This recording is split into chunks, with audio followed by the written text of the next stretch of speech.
Hi, my name's Dayton, and welcome to my channel, Dayton Does Stuff, a place where I like to talk about being just way too artsy.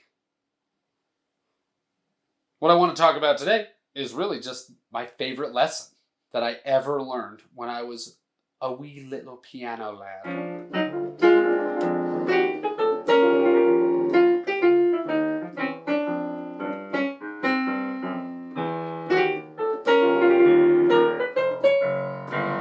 Okay, so back when I was a little kid, probably 5 to 15, whenever kids are kids, I was taking piano lessons with this guy who always wore a cool thrift store sweater. Bald guy, represent, real chill demeanor. Not much was gonna fuck with this guy's day.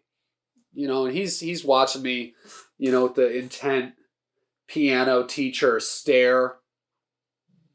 And the whole time I'm sitting there thinking that he's gonna scold me if I'm hitting the wrong notes. And on this day, for whatever reason, I remember I was just hitting more wrong notes than I normally would. Maybe I had practice. Kids don't do that. You're sitting there, you're a kid, you think you're terrified of hitting the wrong note. You think piano is all about nailing it. And every time I would hit the wrong note, I would go like, ooh, ah, whoops, start over. And then I would, maybe start the measure over, start the whole song over. Maybe I just try to go back and sneak the right note in.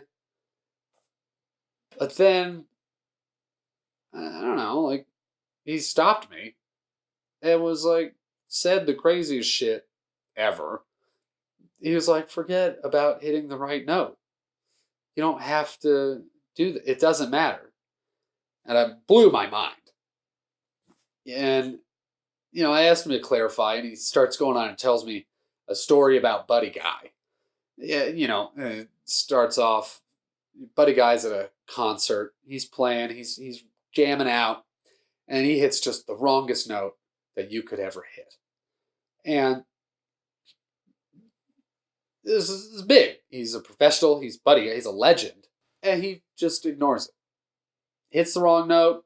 Bass doesn't even change. He just keeps playing. And later in the song, he hits that same wrong note. And then he hits it a couple more times. And then he just keeps hitting the fuck out of this wrong note.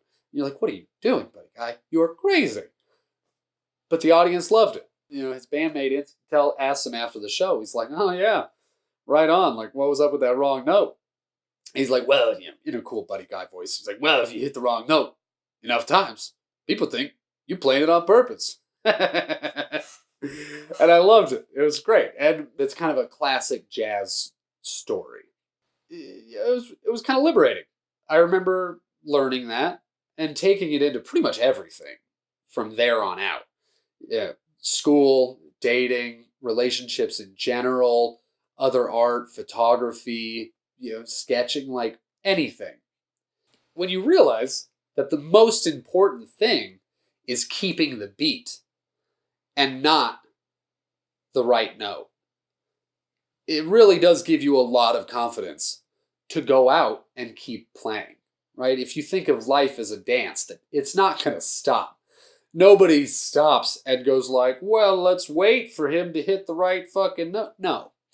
The beat keeps moving, and if you don't keep step, you fall behind.